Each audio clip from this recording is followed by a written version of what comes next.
다시 적어보면 적분의 y제곱에 dA 자리에다가 bdy를 표기하겠습니다. bdy. 여기서부터는 수학이죠. 적분의 상수는 앞으로 가고 y의 제곱 dy. 근데 dy가 구간이 0에서 h까지이기 때문에 0에서 h까지. 그러면 얘를 다시 쓰면 b 적분 안에 계산하면 3분의 1의 y 3승에 0에서 h까지. 따라서 3분의 bh 3승.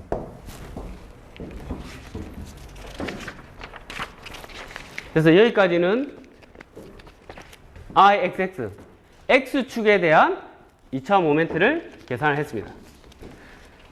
그러면은 우리가 센트로이드, 도심, 여기를 우리가 xc, 여기를 yc라 그러면 도심은 xc, yc로 표현할 수가 있어요. xc. 이 도심에 대한 면적관성 모멘트로 변화를 하는 것을 우리 해보도록 하겠습니다. 앞서 살펴봤듯이 ixx는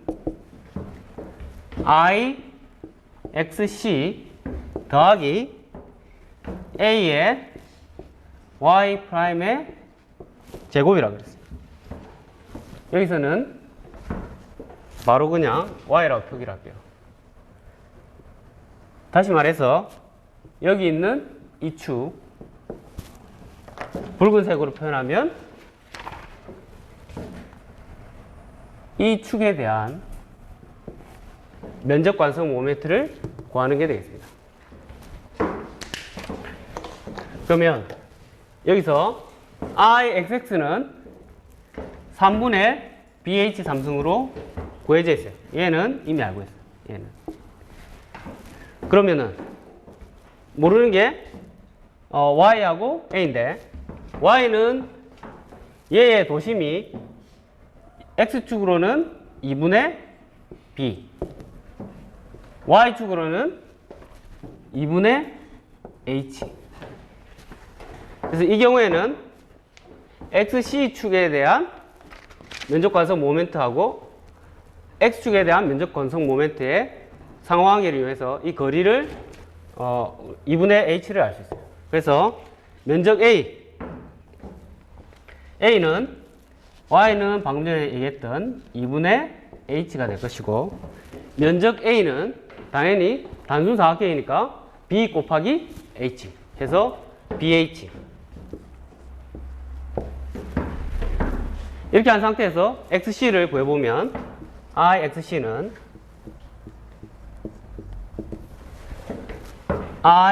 ixx 빼기 ay의 제곱인데, 여기서 ixx는 앞서 구했던 3분의 bh 3승, 3분의 bh 3승 빼기 면적 a, bh 곱하기 y, y는 2분의 h, 2분의 h의 제곱. 그래서 제곱. 얘를 계산을 하면 얘는 4분의 bh 3승. 그죠? 그래서 통분을 하면 12분의 4 bh 3승에서 빼기 3 bh 3승. 따라서 12분의 bh 3승. 이렇게 도심에 대한 이 사각형의 면적관성 모멘트, 2차 모멘트를 이렇게 유도를 해서 구했습니다. YC에 대해서도 동일하게 계산을 할 수가 있어요. 우리가 처음 해보니까 한번 YC에 대해서도 한번 같이 살펴보도록 하겠습니다.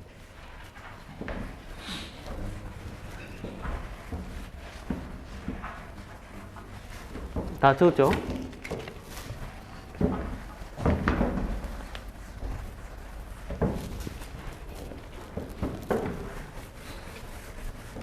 미소 면적만 표기를 할게요. 그림에 X와 Y가 있을 때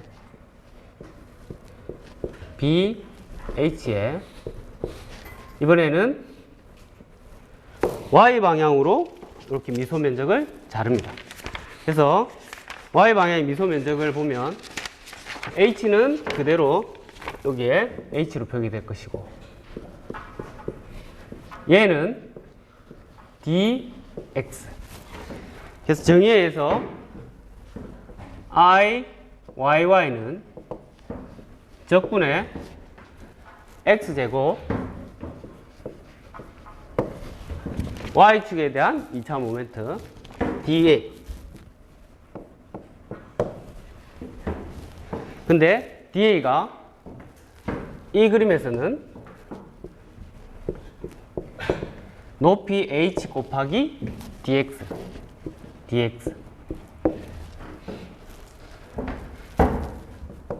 그래서 우리 저기는 표시가 안 돼 있네.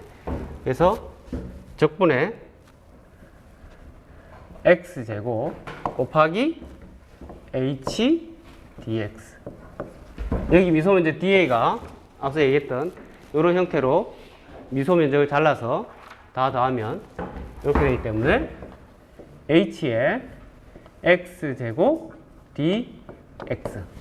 다만 적분 구간이 여기에서 x방향이니까 b까지, 여기에서 b까지. 그래서 얘를 계산하면 3분의 h의 x의 3승, 구간은 여기에서 b까지. 그래서 3분의 h의 b의 3승. 이렇게 IYY가 구해집니다. 평행축 정리해서 IYY는 IYC 더하기 A의 곱하기 이번에는 X의 제곱.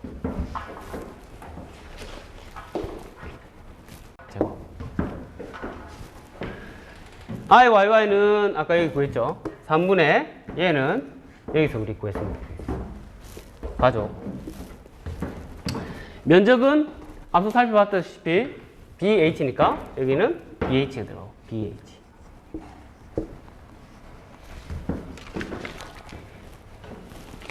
X는 거리는 얘의 도심이 정중앙에 있죠. 그래서 여기가 2분의 B. 그래서 2분의 B의 제곱이 되고.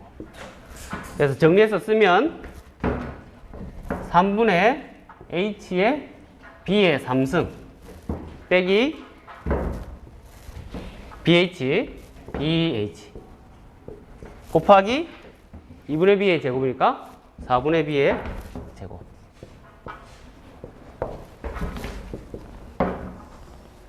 얘를 정리하면 12분의 H B의 3승 4.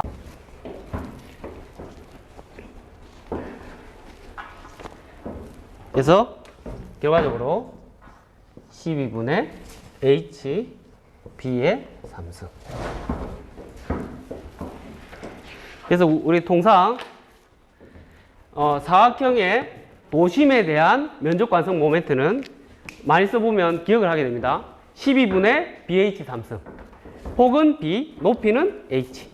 그래서 X축에 대한 면적 관성 모멘트, Y축에 대한 면적 관성 모멘트를 사각형에 대해서는 간단하니까 여러분들이 기억을 하고 있으면 바로바로 쓸 수 있는 거예요. IXX, IYY로 구했기 때문에 끝으로 IZZ를 한번 살펴볼게요. IZZ는 앞에서 얘기했다시피 IXX 더하기 IYY 각각의 축에 대한 2차 모멘트의 합으로 표현된다고 그랬어요. 그래서 C분의 BH 3승 더하기 C분의 HB의 3승을 하면 사각형 단면에 대한 극관성 모멘트를 구할 수 있습니다. 그래서 여기까지 해서 면적에 대한 2차 모멘트를 우리가 쭉 살펴봤고 계산을 해볼 수 있었습니다.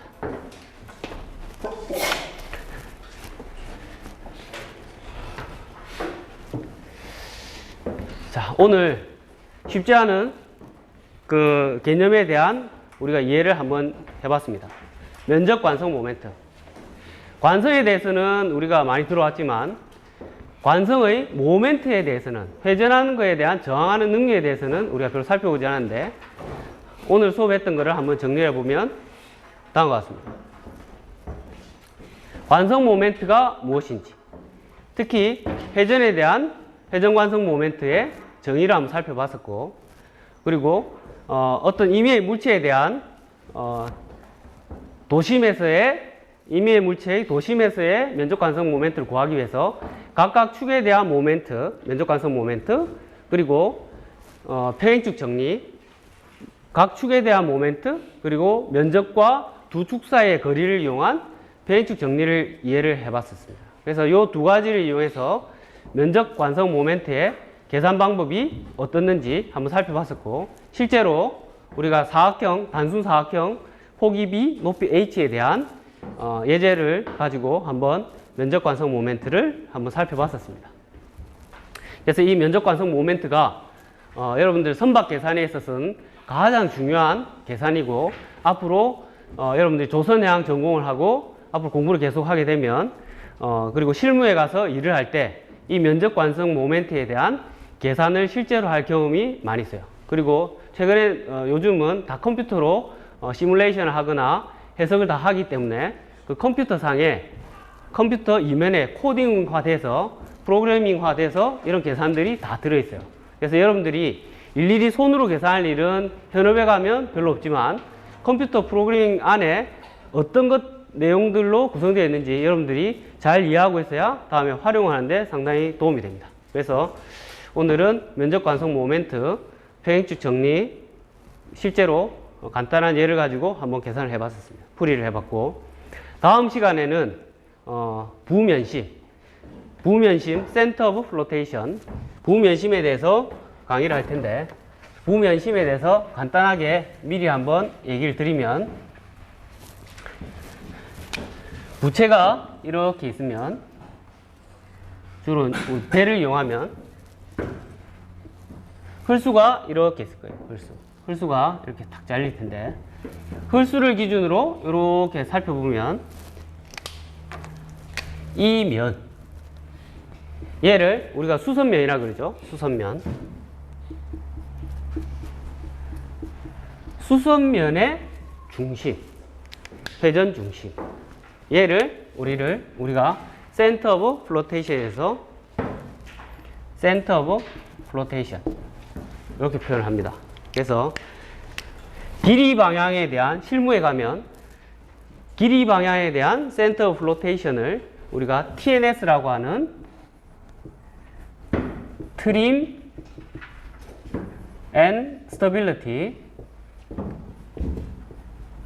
얘는 각 조선소에서 매뉴얼을 그러니까 보고서를 만들어서 선주에게 제출하는 용인데 TNS 상에 이런 표기를 반드시 하게 돼 있어요. 하게 돼 있는데 길이 방향의 센터 오브 플로테이션을 표현하기 위해서 론지튜디널 길이 방향 센터 오브 플로테이션 길이 방향 얘가 X축이면 길이 방향에 대한 면적의 도심을 표현합니다. 그래서 이 부면심을 어떻게 구하는지 다음 시간에 한번 우리가 살펴보도록 하겠습니다.